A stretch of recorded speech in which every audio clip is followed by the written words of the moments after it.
सुप्रभात बच्चों, कैसे हो आप सब।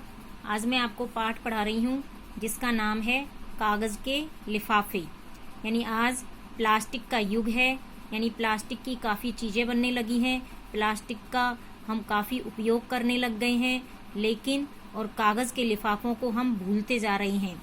लेकिन आज प्लास्टिक की हमारे जीवन में बहुत नुकसान है और प्लास्टिक की वस्तुओं को काम में लेने से हमें काफ़ी हानि पहुंचती है, हमारे पर्यावरण को नुकसान पहुंचाता है। और सरकार जो है प्लास्टिक पर रोक भी लगा रही है।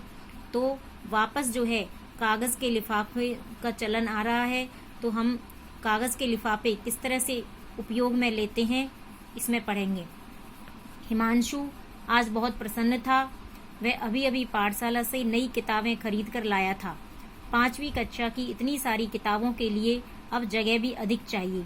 हिमांशु एक बच्चे का नाम है जो कि 5वीं क्लास में पढ़ता है और आज विद्यालय से वो नई किताबें लेकर आया था।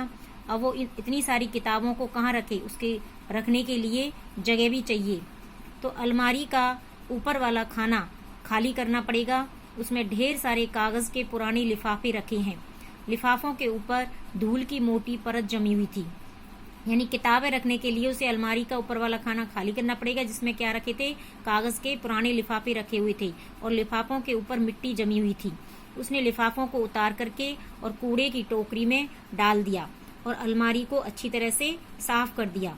अब जरा आराम कर लिया जाए, हिमांशु ने सोचा। उसने जो कागज़ के जो लिफाफे थे उनको कूड़े की टोकरी में डाल दिया, अलमारी को साफ करके और आराम करने लग गया। तकिए का सहारा लेकर वह बिस्तर पर बैठ गया और चकमक पढ़ने लगा। पढ़ते पढ़ते कब उसकी आंख लग गई उसे पता ही नहीं चला। तभी उसने एक अजीब दृश्य देखा, जो कि लिफाफे उसने कूड़े में फेंक दिए थे वह फर्श पर एक घेरा बनाकर बैठे हुए थे और आपस में कुछ बातें कर रहे थे। हिमांशु जो है वो कान लगाकर उनकी बात सुनने लगा। तभी यानी उसकी आंख लग गई। पढ़ते पढ़ते तो उसने एक अजीब सा दृश्य देखा। उसने क्या देखा कि लिफाफे जो उसने कूड़े में फेंक दिए वो फर्श पर चारों तरफ घेरा बना करके बैठ गए हैं और आपस में बातचीत कर रहे हैं। और हिमांशु जो है कान लगाकर उनकी बात सुनने लग गया।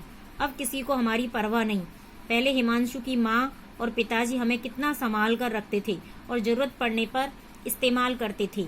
तो एक लिफाफा बोला, लेकिन अब इतने समय से हम अलमारी पर पड़े पड़े धूल खा रहे थे।